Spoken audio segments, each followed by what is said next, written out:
I was never the greatest chess player, but I sure have become a fan of the clock they use to time those games. Let's have ourselves a pocket sized pep talk because that obscure little device can provide a unique approach to measuring how effectively we communicate.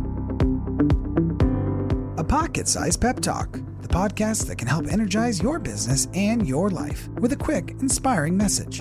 Now, here's your host, Rob Jollis.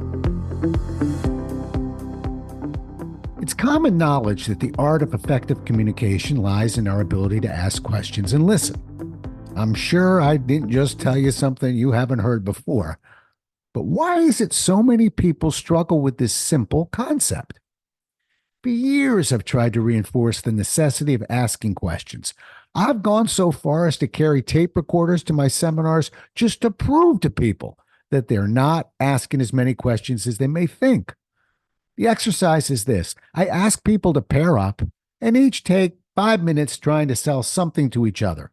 I tell them that this is merely an exercise to monitor their particular communication style, but it's actually an exercise in counting the number of questions the other is asking.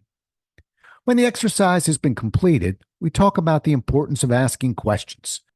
The students go back and count the number of statements versus the number of questions and return with a ratio. Ideally, I'm hoping for a 1-to-1 ratio, but in reality, anything around 3 statements for every 1 question or under is acceptable.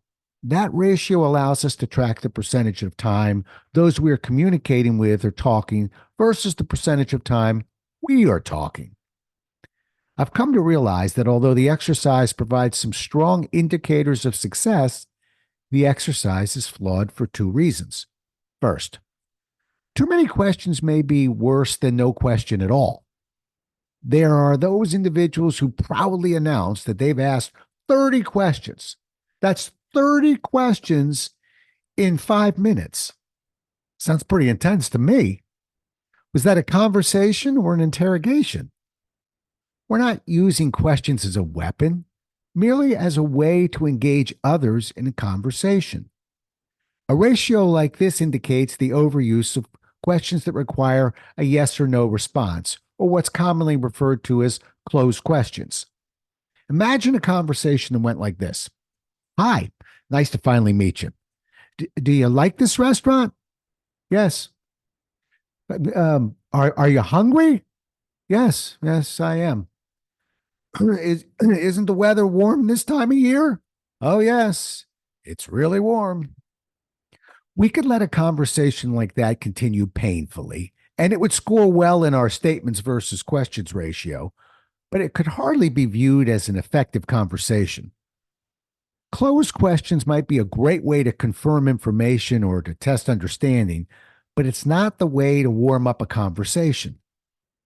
But the bigger problem seems to affect those who are actually doing far better than the ratio might indicate.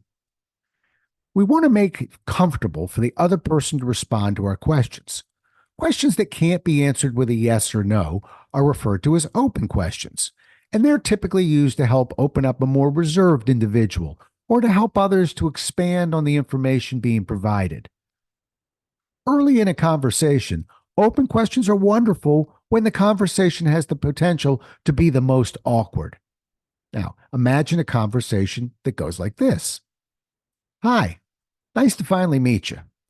You know, everybody has a story. I'd love to hear yours. Yes, well, it's funny that I'm even here today. I never thought I'd leave my hometown, but as they say, sometimes you don't find your career, it finds you.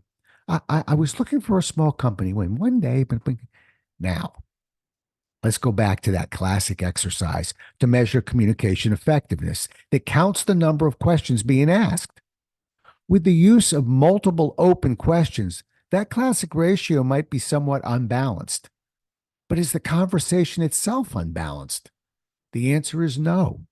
And that's why I've become such a big fan of chess clocks. A typical chess clock has 2 buttons and 2 clocks. When these clocks are used to measure conversation, I have students use one clock to measure the amount of time they are talking and the other to measure the amount of time the other person is talking. the end of a role play, the students are left with much more accurate measurement of who's doing most of the talking. Now, a 1-to-1 time ratio really means something. How do you keep your questions open and thereby allow others to speak freely? If you start a sentence with words like tell, describe, what, why, how, your questions will be open. On the flip side, if you start your sentences with words like do, are, is, if, or, can, your questions will be closed and the responses will be choppy and short.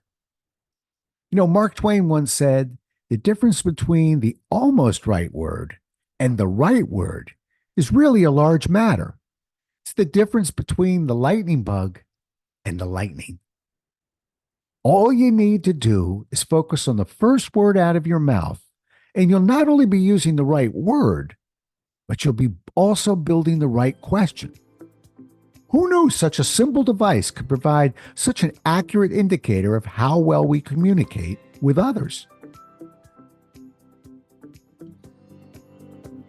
Thanks so much for listening. If you enjoyed today's show, please rate and recommend it on iTunes, Outcast, or wherever you get your podcasts. You can also get more information on this show and Rob at jollis.com.